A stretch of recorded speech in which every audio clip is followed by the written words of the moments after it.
We were looking at Exhibit 579. The statement that you wrote was, Michael Jackson changed the world, and more personally, my life forever. He is the reason I dance, the reason I make music, and one of the main reasons I believe in the pure goodness of humankind. He has been a close friend of mine for 20 years.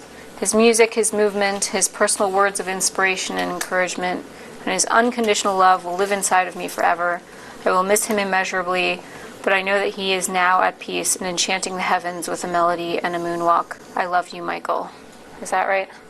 That's what I wrote, yeah. Wade Robson, who met Michael Jackson when he was 5 years old after winning a dance contest in Australia. For decades, he never missed a chance to refer to himself as a close friend of the pop star, someone who was his mentor and largely responsible for Robson's successful career as a dancer, choreographer, and stage director. In this 2016 deposition, never before seen publicly, Robson talks about that glowing tribute he wrote to his longtime friend, Michael Jackson, in the days after the pop superstar died. I love you, Michael. Is that right? That's what I wrote, yeah. But now Wade Robson is singing a different tune. He and another proven liar, James Safechuck, claim they were sexually abused by Michael Jackson as young boys in a one-sided so-called documentary called Leaving Neverland. Everybody wanted to meet Michael or be with Michael. And then he likes you. Critics say Leaving Neverland only has one goal: money. Wade Robson and James Safechuck both swore under oath that Michael Jackson did nothing inappropriate to them. Then, in a failed effort to get rich, they changed their stories to seek a huge, multi-million-dollar monetary payday in lawsuits against Jackson's estate and companies. Their lawsuits against the Jackson estate have been dismissed not once, but twice.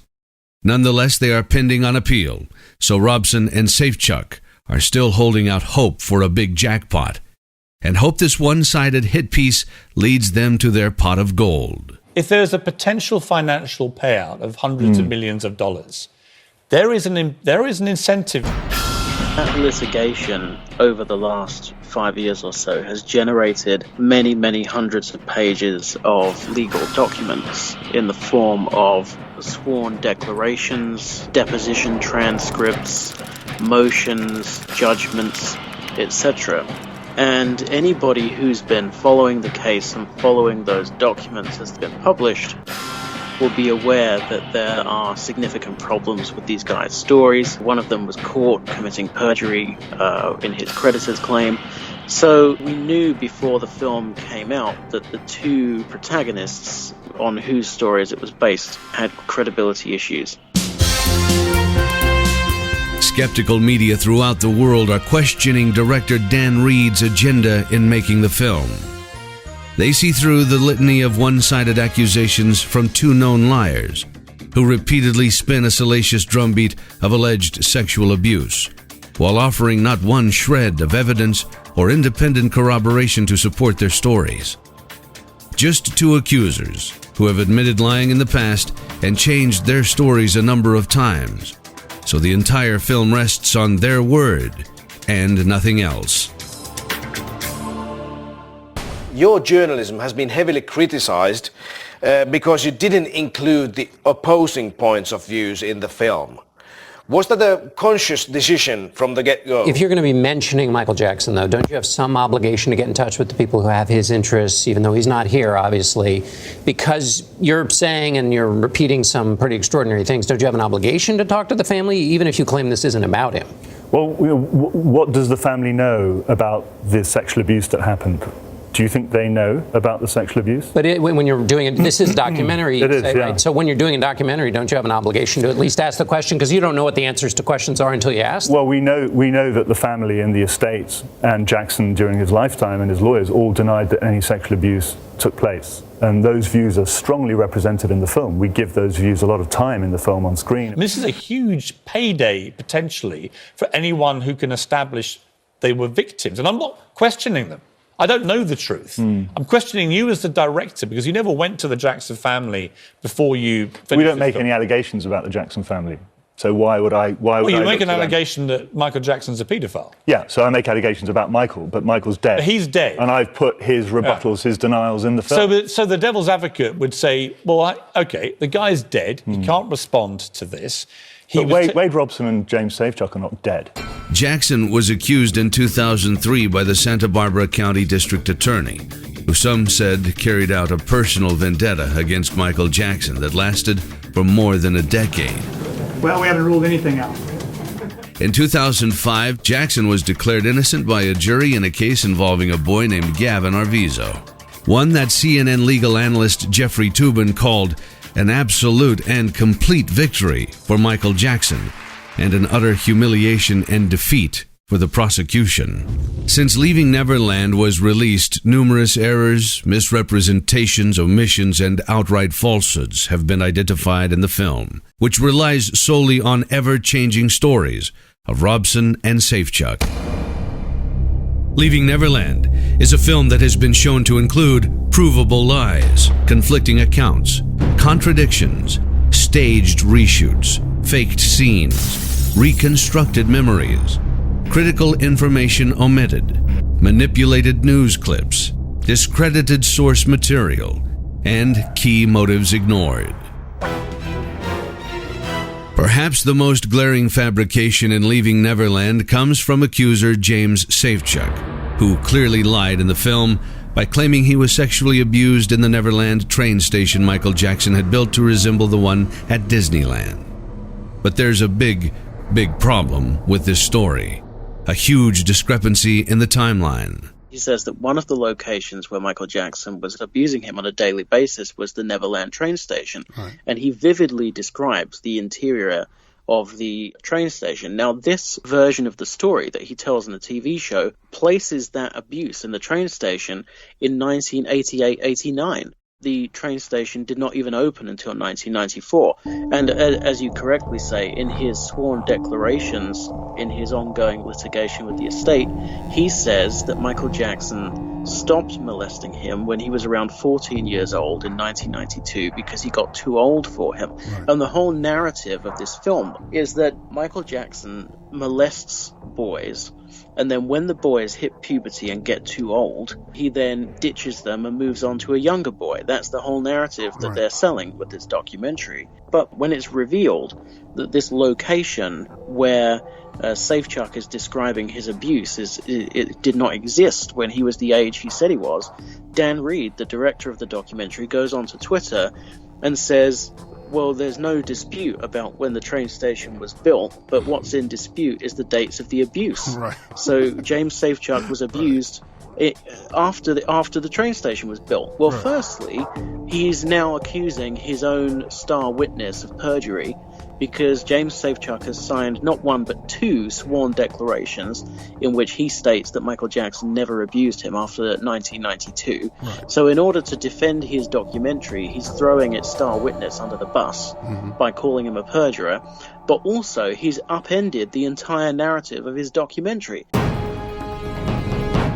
Leaving Neverland contradicts the alleged victim's own sworn depositions. In the video, Wade Robson spins a dramatic tale of being left alone in 1990 with Michael Jackson at Neverland. Robson claims that while his family was hundreds of miles away at the Grand Canyon, Michael Jackson abused him for the first time. But that's not the story Robson told in his lawsuit against Jackson's companies or in a deposition under penalty of perjury just months before HBO's cameras began rolling. There, he claims his family was still at Neverland when it first happened, and his sister was sleeping upstairs in Michael's room. Two entirely different versions of events told by Wade Robson, just 2 months apart. The first night, the night prior, we both slept in the bed with Michael. And at some point that second night, she said to me, I think we should, you and I should sleep upstairs. I don't know why. I don't know why she said that or why she thought that, but I didn't want to. So then whenever it was bedtime, she went upstairs and Michael and I stayed in the bed downstairs, And I believe at some point that night, the abuse started. So which is it? The version Wade Robson tells in a sworn deposition, or his version in Leaving Neverland? If he changes his story in 2 months for the cameras, how can you trust him at all? But that's not all. Earlier testimony by Robson and his mother contradict the entire 1990 story told in Leaving Neverland that director Dan Reed uses as a foundation for the film. Robson's mother Joy testified in 1993 that her son was never alone with Michael Jackson at Neverland until that year. And here she is seen confirming under oath in 2016 that her entire family, husband, parents, and kids, went on the trip to the Grand Canyon. I understand that you stayed then 2 different weekends at Neverland on that trip, is that right? Yes. And then in between you and your kids and your husband and your parents all went on tourist trip to the Grand Canyon? Yes. So you were there, is it 2 nights the first time? Yes. And then you came back after your whole family had gone away? Yes. And you spent another, 2 nights? At Neverland, yes. Robson himself testified as an adult that the first time he visited Neverland without his mother was in 1992 or 1993, which means he would not have been alone at Neverland with Michael Jackson in 1990, as Leaving Neverland claims. In other words, Robson and his family over time have told multiple versions of a key story viewers heard in Leaving Neverland. So which is it? The version Joy Robson tells in her deposition, or the version Dan Reed presents in Leaving Neverland? James Safechuck's dramatic scene where he claims Michael Jackson gave him jewelry for sex, including an alleged wedding ring, was deceptively staged and edited to appear as one seamless scene, when in fact it was actually edited together from filming done on 2 separate occasions 17 months apart, and done intentionally to pump up the drama of the scene. You can tell by looking at his clothes, essentially the same in both shots, except he forgot the undershirt the second time around. And look out the window. Clearly different seasons, with the plants trimmed in one shot, but not the other. Once people pointed out the changes, Dan Reed was forced to admit he went back and rented the same Airbnb to recreate and reshoot the scene nearly a year and a half later. Can viewers trust deceptive editing? The staged sequence at the end of Leaving Neverland, showing Wade Robson burning Michael Jackson items, is misleading to the point of fakery. That's because Robson sold his most valuable Michael Jackson memorabilia in 2011 for nearly $100,000. Needing money, he consigned all items to Julian's auction and tried to remain anonymous.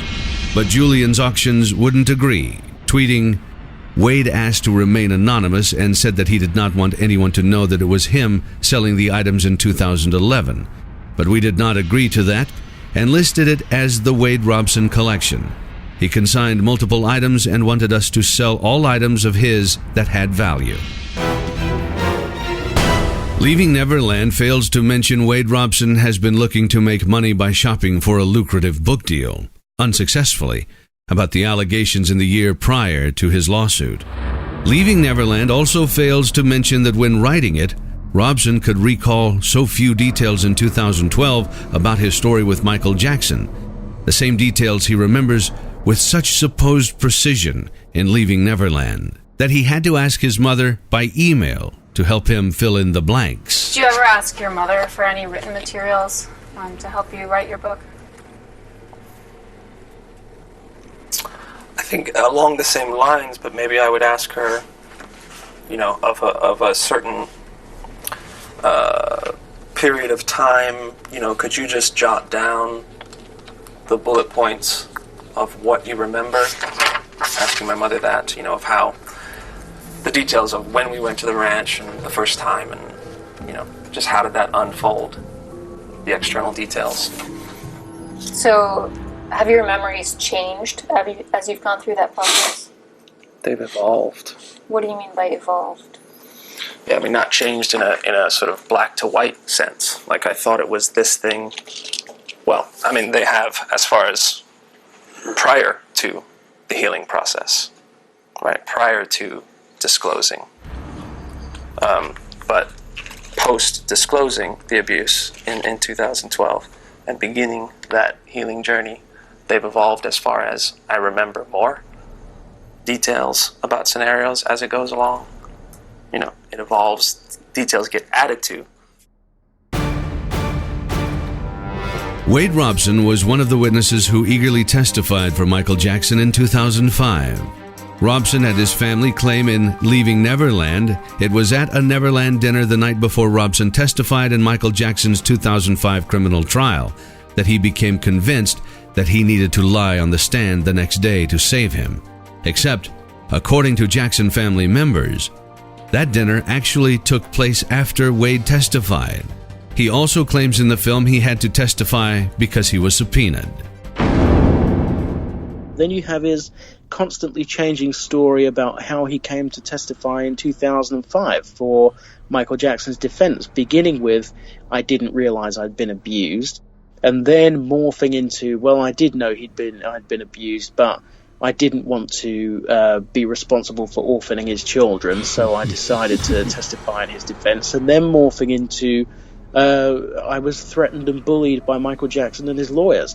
So that story keeps changing. There are massive problems with his story, you know, to the point where you could take any one of those issues that I've just listed, and that would be sufficient grounds on which to say, this guy has problems with his story. You cannot believe it beyond a reasonable doubt. But when you add it all together, I mean, it's catastrophically damaging. Jackson's attorney, Tom Mesereau, who says he doesn't believe Michael Jackson was a molester for 5 seconds, said Robson never wavered during the trial and how adamant he was that Michael was innocent.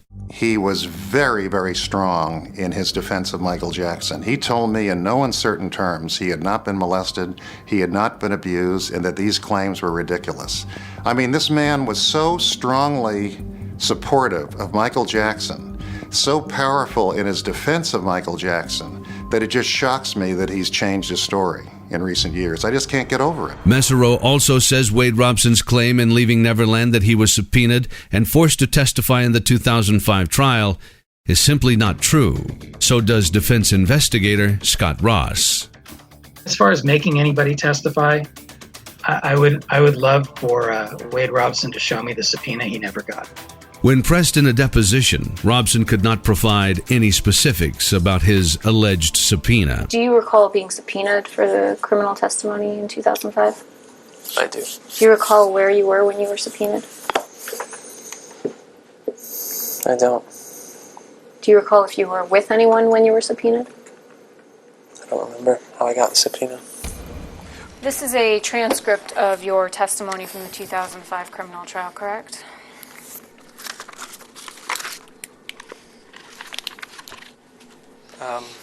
It appears to be that way. Robson now claims he committed the crime of perjury on the witness stand in 2005, even as skeptics point to the rigorous cross-examination he was subjected to. On line 18, you're asked, Mr. Robson, did Michael Jackson ever molest you at any time? And you said, absolutely not, correct? Correct. And that was a lie, right? That was a lie, yeah. Okay. On line 21, you're asked, Mr. Robson, did Michael Jackson ever touch you in a sexual way? And you responded, never, no, correct? Correct. And that was a lie, correct? That was what I had rehearsed with Michael. And you now claim that that was a lie, correct? That was not the truth, yeah. On line 24, you're asked, Mr. Robson, has Mr. Jackson ever inappropriately touched any part of your body at any time, correct? Correct. And your answer was no, correct? Correct. And you now claim that that was a lie, correct? That was not the truth.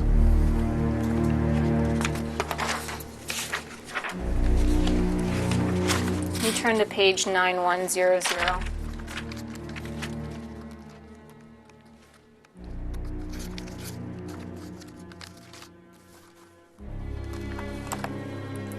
On line 14, you were asked, and at no time has any sexual contact ever occurred between you and Mr. Jackson, right? Do you see that?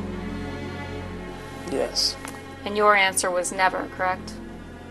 Yes. And you now claim that that was a lie, correct? That was not the truth. That's why you always start with your strongest witness. In our case, that was Wade Robson. Wade Robson had to get through 3 seasoned, experienced, intelligent attorneys. How is it that when those 3 attorneys, this was not a surprise attack, those 3 attorneys were very seasoned, experienced, 3 attorneys with cross-examination history under their belt, prosecutors, got together the night before, prepared their attack. How are they not able to break Wade Robson? If you're trying to hide the truth, you're going to waver, you're going to do whatever. And James Safechuck's claim in Leaving Neverland that Jackson pressured him to testify during the trial is provably false because he was eliminated as a witness by the judge well before the trial even began. Leaving Neverland leaves out critical information that seriously calls Wade Robson's story into question. Robson's description of Neverland as an adult was nothing like the house of horrors he now claims it was.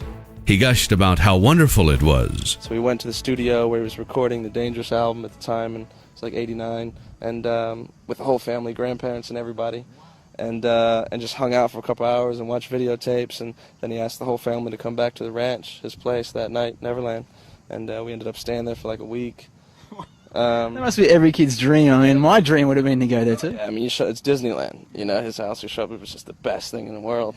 Wade asked if he and his fiancée could be married there while Michael was on trial. Turned down because it was such an inappropriate request at the time. And Robson even shot a short film at Neverland with his wife, and in the credits, thanks Michael Jackson for letting him use his sacred land.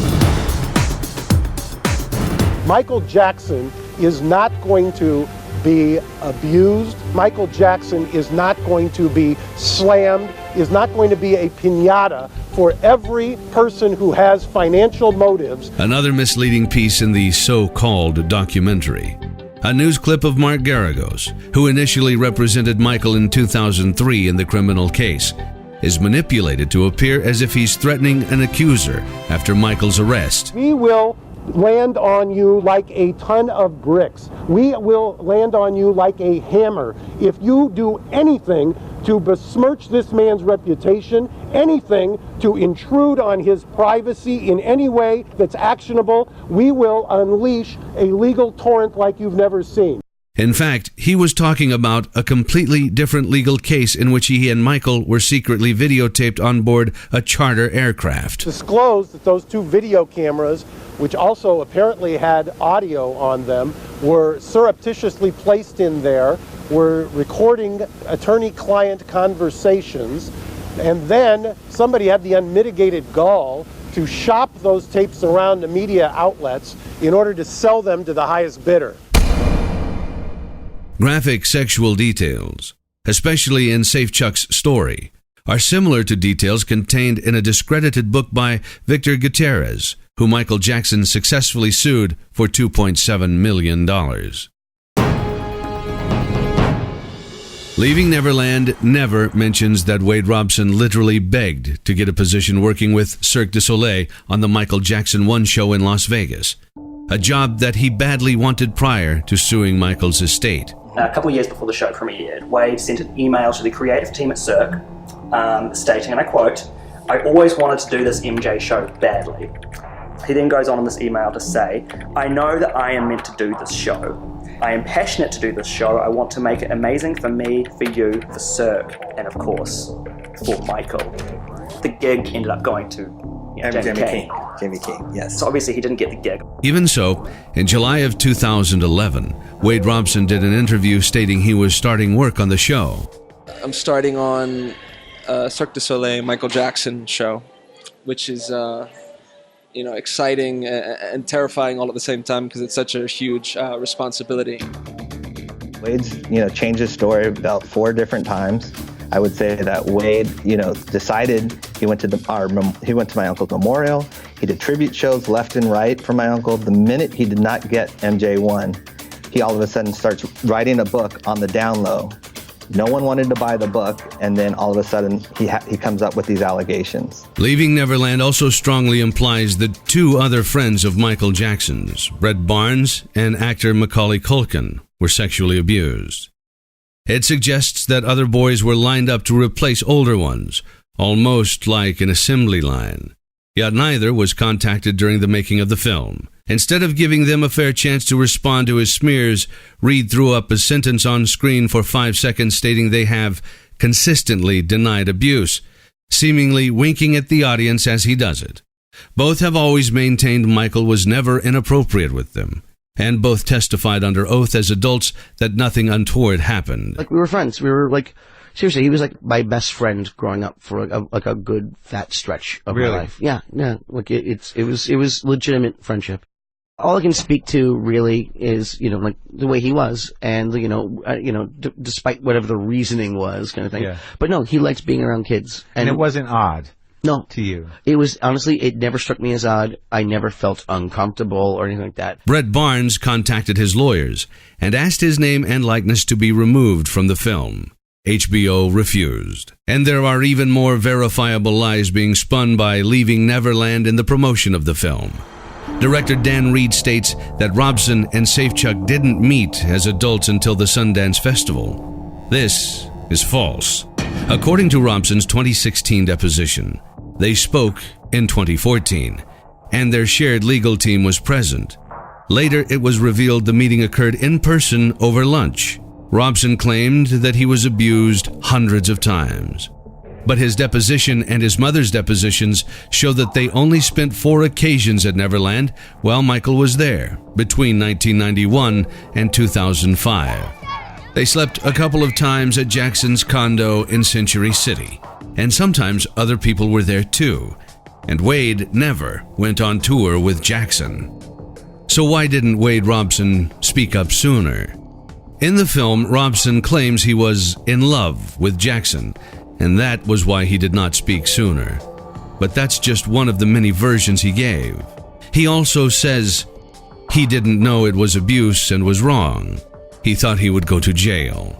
He was taught to lie about abuse, but others say it's because now that Michael Jackson is dead, he is an easy target for those who are willing to make up any allegations without risk of being sued for defamation. Every single person who accuses Michael Jackson subsequently goes straight to a civil lawyer and tries to sue him. There is never an accuser who simply walks into a police station and says, Michael Jackson molested me, what are you going to do about it? They always go to a lawyer and say, let's get rich. Did you attend the memorial service for Michael Jackson at the Staples Center? Yeah. Robson's reaction to Michael Jackson's death is telling. In Leaving Neverland, Wade Robson and his family claimed they remembered in detail his being broken up at Michael Jackson's memorial service, even more than at his own father's funeral. It's obviously intended for drama, but just a few months before the HBO cameras rolled, in his 2016 deposition, Wade Robson casts doubts on that version. It also showed he was still annoyed he wasn't invited to a private service for family and close friends. Did you cry at the memorial service at the Staples Center?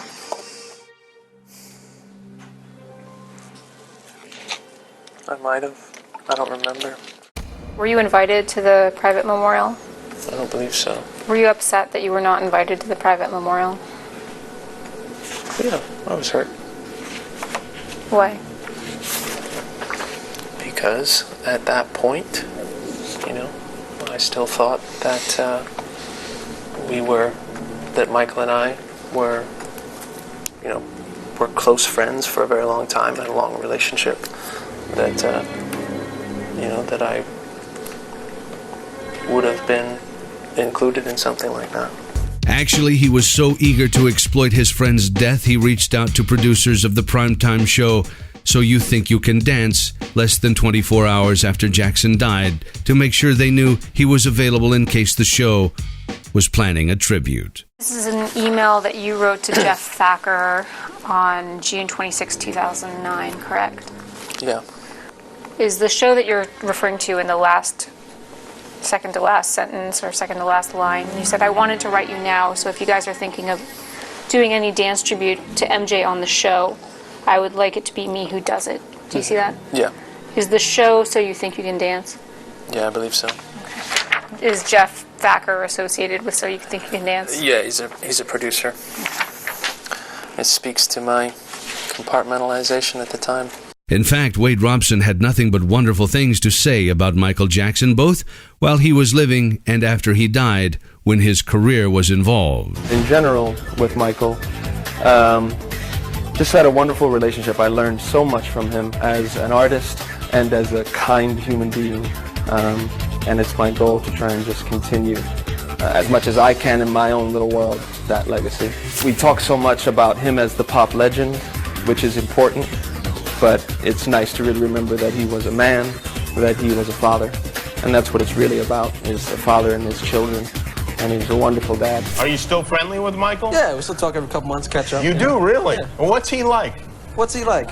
He's a good guy. He's a good guy? Even after Michael's death, Wade Robson had nothing but praise to offer, including these interviews prior to the emotional 2009 MTV Music Video Awards tribute to Michael Jackson, starring Michael's sister Janet, in which Wade performed as one of her dancers. It's a huge connection between Michael Jackson and MTV and really starting this real music video generation on MTV, and Michael was really the king of that.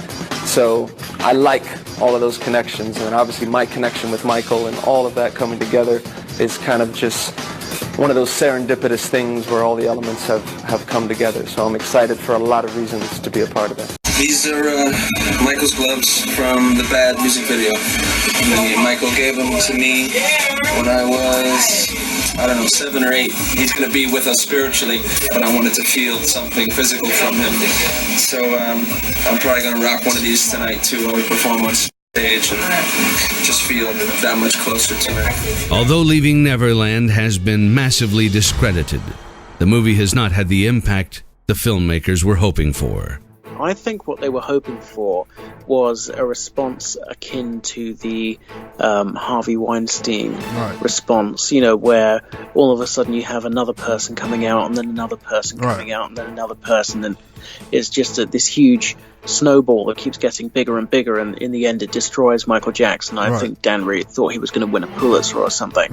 But in fact, it's just been a complete catastrophe for them because it's not had anything like the impact that they thought it would. There's been like a handful of radio stations in the whole world who've actually banned the music, and but you know, like 99.9% are still playing it.